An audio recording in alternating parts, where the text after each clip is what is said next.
की जंग की शुरुआत।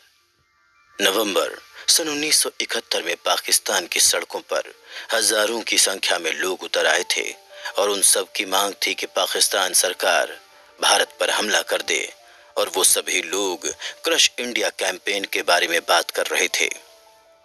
भारत को इसके बारे में पहले से ही भनक लग चुकी थी और इसीलिए भारतीय सेना पहले से ही वेस्टर्न बॉर्डर पर भारी मात्रा में तैनात की जाने लगी। दिसंबर में हिमालय की घाटियां बर्फबारी से बंद हो चुकी थीं और इस वजह से भारत को चीन की ओर से हमले का भी कोई डर नहीं था।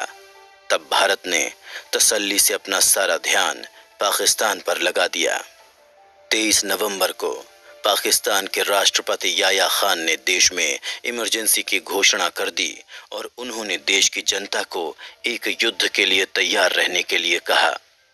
वहीं 3 दिसंबर साल 1971 शाम करीब 5:40 पर पाकिस्तानी एयरफोर्स ने भारत के उत्तरी पश्चिमी भाग में कई सारे हवाई हमले किए और इसके साथ ही पाकिस्तानी एयरफोर्स भारतीय बॉर्डर के काफी अंदर तक आ चुकी थी। पाकिस्तान की ओर से भारत के शहर आगरा पर एयर स्ट्राइक की गई थी और उस वक्त भारत सरकार ने ताजमहल को सुरक्षित रखने के लिए पेड़ों के पत्तों से ढक दिया था,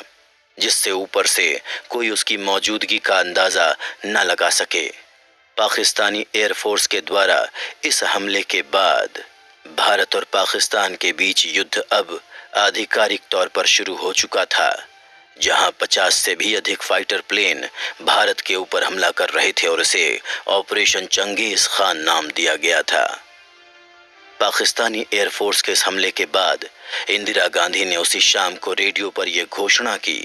कि पाकिस्तान के हमला करने के बाद भारत अब पूरी ताकत के साथ जवाबी कार्यवाही करेगा और जंग की शुरुआत का भी तभी ऐलान कर दिया गया।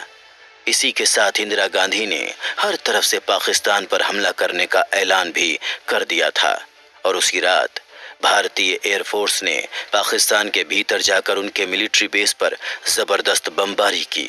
इस जंग में भारतीय थल सेना, वायुसेना और नौसेना तीनों ही पूरी तरीके से शामिल थे, क्योंकि भारत इस बार चीन के साथ जंग में हुई गलतियां बिल्कुल नहीं दोहराने वाला था। दरअसल साल 1962 में जब चीन के साथ भारत का युद्ध हुआ था तो उस वक्त भारतीय सरकार ने यह फैसला लिया था कि वो इस जंग में नौसेना और एयरफोर्स का इस्तेमाल नहीं करेंगे। भारत सरकार का ये कहना था कि नौसेना और एयरफोर्स का इस्तेमाल इस जंग को और आगे पहुंचा सकता है और चीन की तरफ से कोलकाता शहर पर हमले किए जा सकते हैं, लेकिन साल 1971 की जंग में भारत ने ऐसी कोई गलती नहीं की और सेना की तीनों टुकड़ियां पाकिस्तान को हर तरफ से मुंह तोड़ जवाब दे रही थीं। दोनों देश अब इस जंग में अपनी पूरी ताकत लगा रहे थे और इस बार पाकिस्तान के लिए ये जंग शुरुआत से ही मुश्किल हो रही थी और इसकी एक वजह ये भी थी कि पाकिस्तान को अपनी बांग्लादेश में मौजूद सेना को हथियार पहुंचाने के लिए भारत के चारों तरफ से घूमकर बांग्लादेश पहुंचना पड़ता था और इसमें उन्हें काफी वक्त लग जाता था। आपको जानकर हैरानी होगी कि श्रीलंका ने भी उस वक्त इस जंग में पाकिस्तान का साथ दिया था और उस वक्त श्रीलंका में कम्युनिस्ट सरकार थी। हालांकि सरकार का तो यही कहना था कि वो किसी भी तरफ नहीं रहेगी, लेकिन जब बाद में उन्होंने देखा कि भारत कैसे बांग्लादेश को आज़ाद कराने के लिए युद्ध कर सकता है,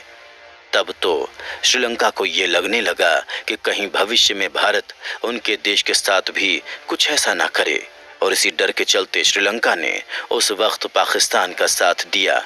तब पाकिस्तानी एयरफोर्स के फाइटर एयरक्राफ्ट श्रीलंका के सैनिक हवाई अड्डे पर फ्यूल भरने के लिए रुकते और वहां से वापस बांग्लादेश की ओर रवाना होते थे।